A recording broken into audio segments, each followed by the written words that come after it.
ঠাকুমা আজকে কি রান্না করছো? কি রান্না করছো? এই তো ভাত হলো, আলু সিদ্ধ ভাতে ভাত। কি খাওয়া হবে? সেই তো সিদ্ধ সিদ্ধ তাও ভালোই তো হচ্ছে। কেবল তো শুধু শুরু, এখনো তো এই কতদিন আলু খেতে সিদ্ধ হবে। দিয়েছি, পটল সিদ্ধ দিয়েছি, আর এখন হচ্ছে এটা কি হচ্ছে? এটা মুগ ডাল। মুগ ডাল ভেজে ওর মধ্যে এই যে পাট শাক দিয়ে রান্না করব। আর হচ্ছে তোর ওটা তো লালুর খাবার। আর কি কিছু হবে? হ্যাঁ, আর এই যে পটলটাও একটু ভাজি ভাজি মতন করে তেল দেবো। ছাড়া? এই যে ঘি আছে, এই যে এই ঘিটা নতুন ঘি, এখনো খুলিয়ে নিয়ে দেয় নতুন ঘিটা।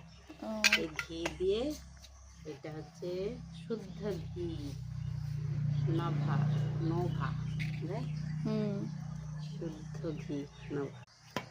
তারপরে এই যে কামধেনু, হলুদের পরিবর্তে রং, হ্যাঁ এটা ফুড কালার। একটুখানি হ্যাঁ ফুড কালার, একটুখানি দিলেই কালার হয়ে যায়।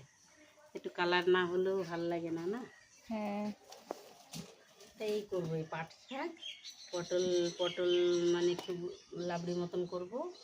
আর হচ্ছে তোমার পটল আর আলু ভাতে দিয়েছি, ভাত হয়ে গেছে, কিছু করার নেই, এইভাবে চলবে। আজকে সবে দ্বিতীয় দিন।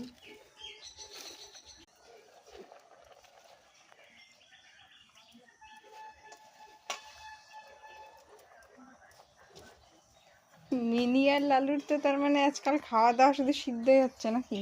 হ্যাঁ, মিনি আমরা খাচ্ছি তাই, ওরাও ক্লান্ত তাই হয়ে গেছো খাচ্ছে। তুমি এসব খেয়ে, নাকি আর খাওয়াই না মিনি? হ্যাঁ, ও রোগা হয়ে যাচ্ছে। না না, ওরা তো আবার দুধ দিয়ে মাকে দিলে দুধ ভাত খায় মা। রাত্রে আবার দুধ নেবো। বিকেলবেলা দুধ রাখা হয়, সেই দুধ দিয়ে ওদের আবার। আম, দুধ, কলা বিকেলবেলা, ব্রেড আছে, আবার রুটি তৈরি করা যায় না, ভীষণ মুশকিল। ওই ব্রেড দিয়ে খাবে না, তুই সিদ্ধ ভাত, তুই ভাত দিয়ে খাবি, যা খাবি খাবি, এইভাবে চলতে হবে, আর কিছু করার নেই। এখন আমাদের একটু অসুবিধার সময় চলছে, কি করা যাবে।